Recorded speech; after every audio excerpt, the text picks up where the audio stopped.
Now that the stimulus package has passed Congress and awaits the president's signature Tuesday in Denver, a lot of people are going over the numbers, both large and small, and they're trying to figure out what it will mean for various sectors.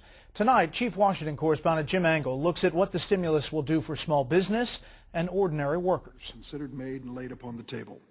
One of the central proposals in the Obama stimulus passed late Friday night was a tax cut for individuals, but it was trimmed down, and now many lawmakers say the cuts are too small and too temporary to have much effect. The average person will get $8 per week in their paycheck, and they'll pass on to their grandkids $1.1 trillion in debt.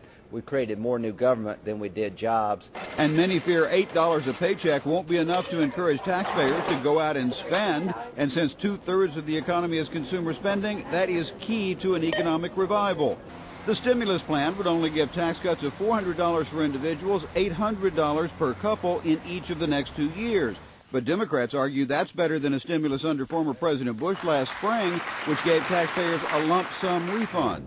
Instead of giving one paycheck at once, which George Bush did, and it didn't really stimulate the economy, the economists said stretch it out, and it's more likely that people will put it into the economy and get our economy going. The rebates under President Bush were higher, $600 per person, $1,200 per family, plus $300 per child.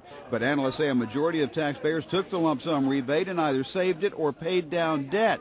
Economists say that's because they knew the money wasn't a permanent part of their family budgets and therefore not sufficient to make any major purchases.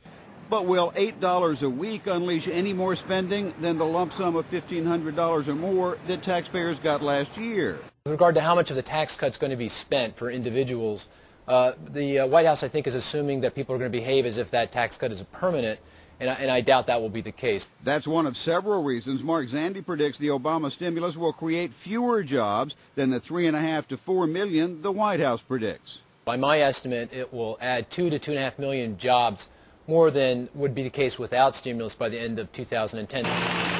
There's one other factor that affects job creation, the extent to which the stimulus helps small business, which creates some 3/4 of all new jobs. The tax provisions in the final compromise were gutted when it comes to business. Graham says the tax benefit for business was cut from $67 billion to only $4 billion. And Peter King says others who do little to create jobs got far better treatment. We give more tax relief to the arts than we do to small businesses. And small business is where the recovery in jobs will have to begin. All this stimulus spending may help now, but it's all borrowed money. And a nonpartisan analysis says within about 5 years, that burden will start to slow the economy back down. Brett? Jim, thanks.